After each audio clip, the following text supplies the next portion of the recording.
Muy buenas. La filosofía de Ludwig Wittgenstein suele dividirse en dos etapas. El primer Wittgenstein, cuya obra más importante es el Tractatus Logico-Philosophicus, y el segundo Wittgenstein, representado sobre todo por su obra Investigaciones filosóficas. Como se sabe, esta división no afecta solo a su manera de interpretar el lenguaje, sino también a su visión de la estética, como intentaremos mostrar a continuación.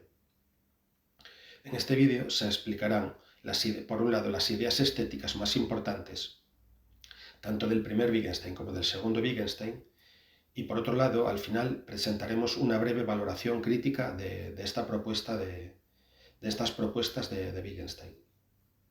La teoría estética del primer Wittgenstein se expone sobre todo en su obra Tractatus Logico-Philosophicus. En esta etapa, Wittgenstein sostiene que el lenguaje tiene como función principal describir hechos del mundo. Las proposiciones, es decir, las frases con sentido, son aquellas que representan posibles estados de cosas y que pueden ser verdaderas o falsas. Por ejemplo, una frase como «la nieve es blanca» puede ser verdadera o falsa según los hechos del mundo. Sin embargo, Wittgenstein advierte que hay aspectos muy importantes de la vida, como la ética y la estética, que no pueden expresarse mediante proposiciones, o al menos mediante proposiciones de este tipo. No podemos formular enunciados verdaderos o falsos sobre el valor ético o estético de las cosas. Y cuando hacemos enunciados que pretenden ser verdaderos o falsos, en este sentido, pues son enunciados que carecen de sentido. Pues según Wittgenstein, estas experiencias pertenecen a lo que él llama lo místico, un ámbito que no puede ser captado por el lenguaje proposicional. Así, cuando decimos este cuadro es bello, no estamos describiendo un hecho objetivo, como si afirmáramos este cuadro mide 1 metro. No existe una propiedad física llamada belleza que pueda señalarse o medirse.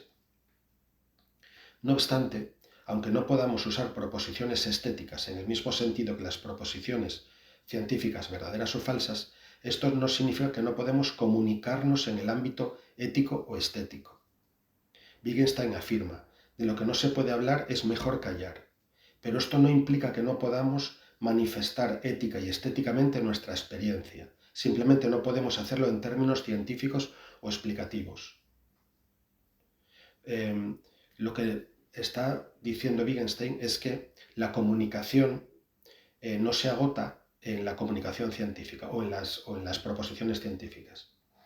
En este sentido, Wittgenstein distingue entre decir y mostrar. Decimos algo cuando usamos proposiciones para describir hechos, como el árbol es verde, pero mostramos algo cuando a través de nuestra manera de actuar, de percibir o de sentir, o a través de nuestras prácticas y nuestros ritos, comunicamos aquello que no puede formularse en proposiciones. Así, al contemplar un atardecer, la experiencia estética no puede ser expresada plenamente en palabras. Pero sin embargo es una experiencia compartida en prácticas humanas, a través de prácticas humanas.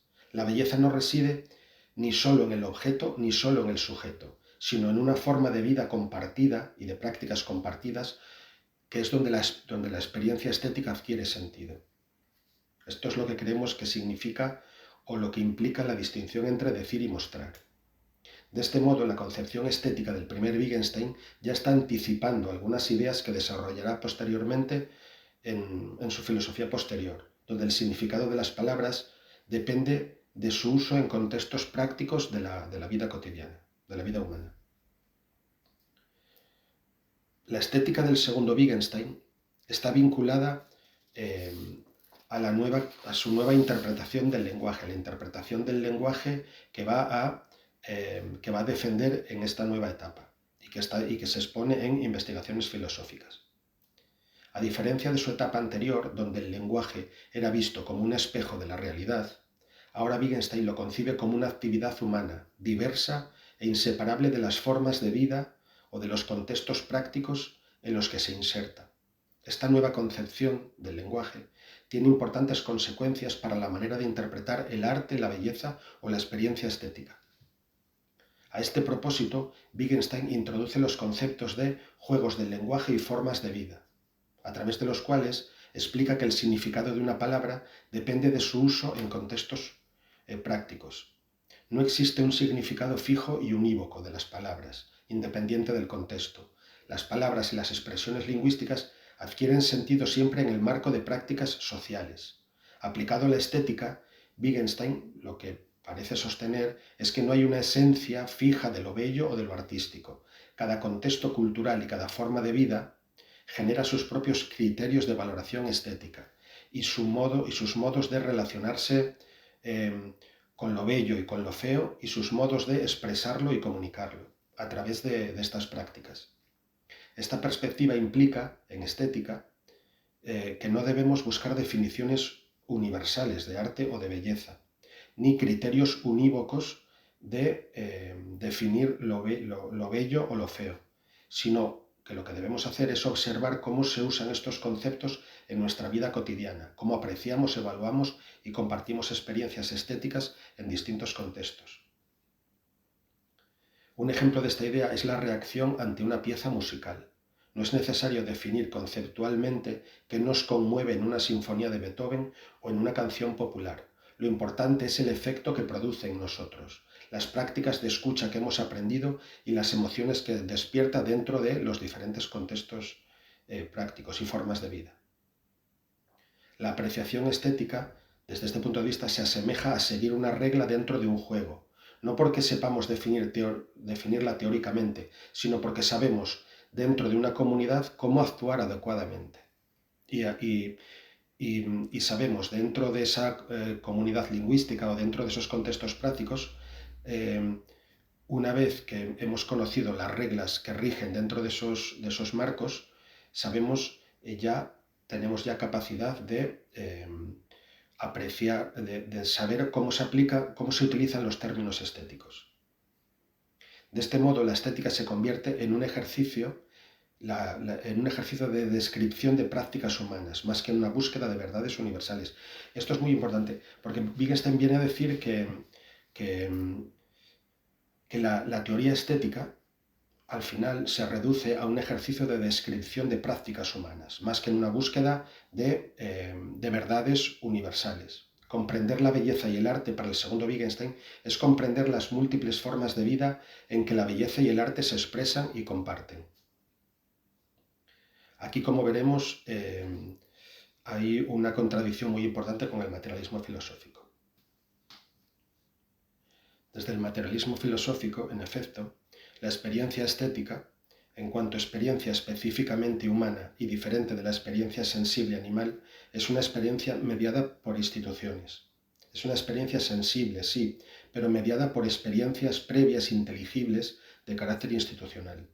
Por ejemplo, cuando contemplamos un atardecer, no lo percibimos de manera espontánea, instintiva o meramente etológica, sino que lo interpretamos mediante categorías estéticas que hemos aprendido e interiorizado culturalmente, como sucede cuando interpretamos un cuadro desde categorías como volumen, perspectiva, composición triangular, circular, etc., que forman parte de una tradición artística y filosófica. En este sentido, la postura de Wittgenstein, especialmente en su segunda etapa, se acerca en parte a la posición del materialismo filosófico, en tanto que subraya el carácter aprendido y normado, esto es muy importante, el carácter aprendido y normado de muchas de nuestras valoraciones estéticas. ¿Vale? Entonces, aquí Wittgenstein parece estar ejercitando la idea de que la experiencia estética está mediada por experiencias previas, por normas, instituciones, etc. ¿No? Por lo menos parece estar ahí sugiriéndolo, aunque sea de un modo ejercitado. Además, desde el materialismo filosófico, al menos tal como yo lo interpreto, puede afirmarse que hay un arte superior a otro y que existen experiencias estéticas más ajustadas a la realidad que otras. Hay arte superior en la medida en que ejercita un mayor conocimiento del arte previo y es capaz de desplegar más recursos técnicos, como ocurre al lograr un tratamiento más complejo de la simetría, superposición de planos, un dominio más eficaz del claroscuro, etc., como se puede apreciar al comparar un cuadro renacentista con una pintura primitiva.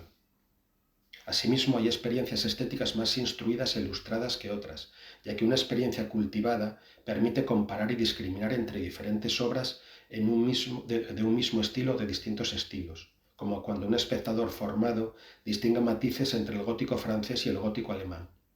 La experiencia estética no se agota en el conocimiento objetivo del objeto estético, pero puede enriquecerse de modo muy importante mediante ese conocimiento, como señala Gustavo Bueno cuando analiza cómo el conocimiento técnico transforma la experiencia de la música o de la pintura.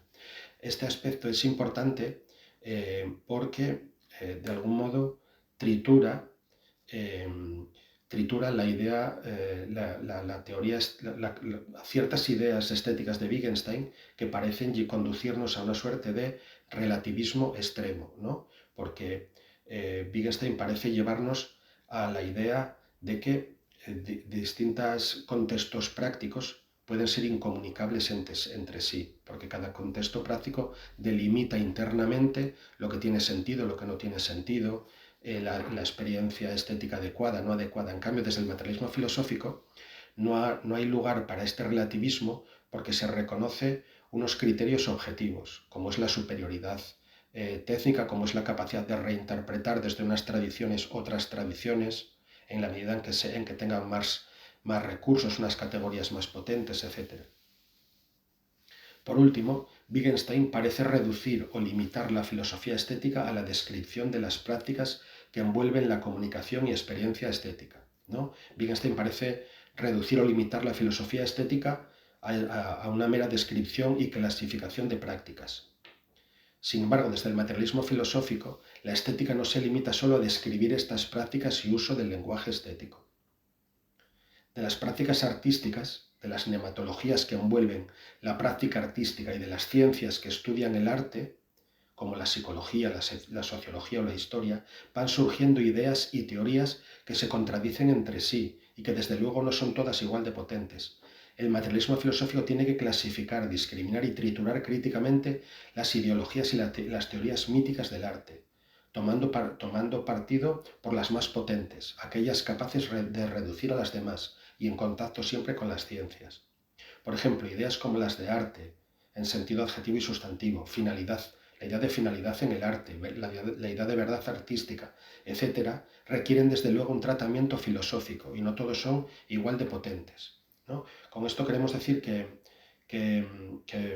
el materialismo filosófico reconoce a la filosofía estética un papel mucho más amplio y mucho